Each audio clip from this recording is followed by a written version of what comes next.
One point of contention in the Voice referendum is what exactly is the Uluru Statement on which the Voice is based.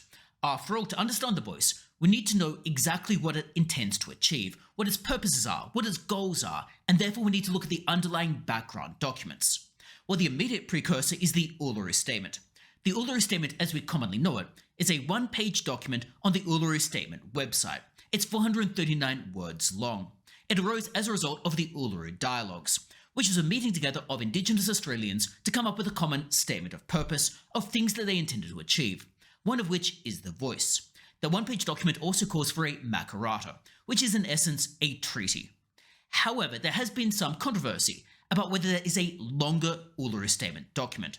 This arose following a Freedom of Information request. This Freedom of Information request against the government adduced a broader document. This was a 26-page document that was part of a broader pack of other background information underlying the Voice.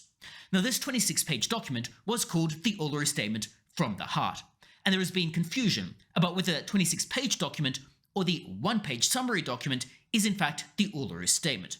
Jacinta Price, who has been core to this Freedom of Information request, has indicated the 26-page document is in fact that full document, has indicated the 26-page document is the Uluru Statement from the Heart. She's indicated this was confirmed to her by the relevant government department that gave her the document after the Freedom of Information request. This is also consistent with what Uluru Dialogue co-chair Megan Davis has said. Megan Davis stated, "The Uluru Statement from the Heart isn't just a one-page statement. It's actually a very lengthy document of about 18 to 20 pages.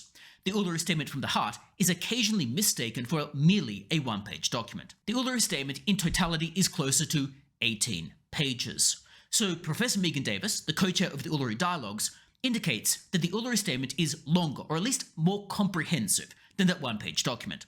However, she has since clarified that the one-page summary document of 439 words is in fact the Uluru Statement. Anthony Albanese has also claimed that that one-page document is the Uluru Statement. He's labelled any claims that it is longer to be a conspiracy theory.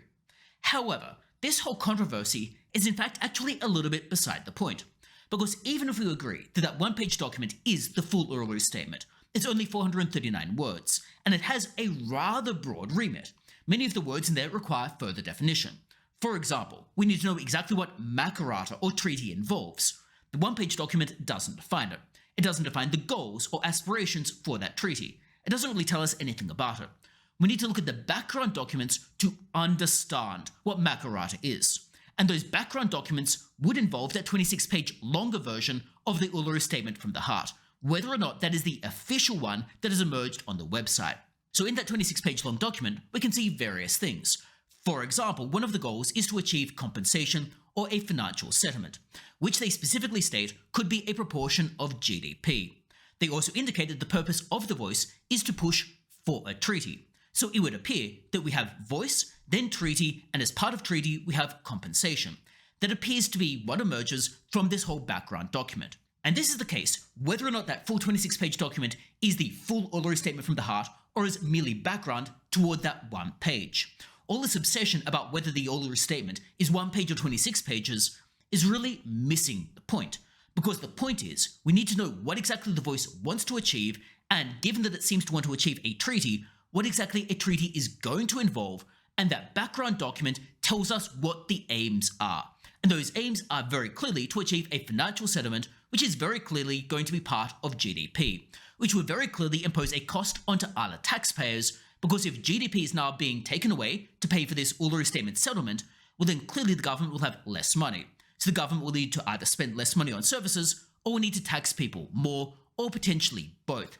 And in a case, this Uluru Statement background document is informative, whether or not it is the official Uluru Statement or not.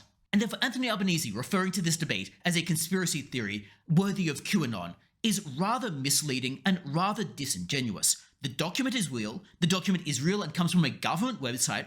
The document is not fanciful, it is not made up, it is not ephemeral. It is a real document that is not a conspiracy theory. It is a real document that is on a .gov website. It is very, very real and has not been denied in its existence or in its veracity. It very clearly gives us background toward that one-page document. Whether or not the full Uluru Statement is one page or 26 pages is therefore beside the point, because it tells us what the Voice intends to achieve.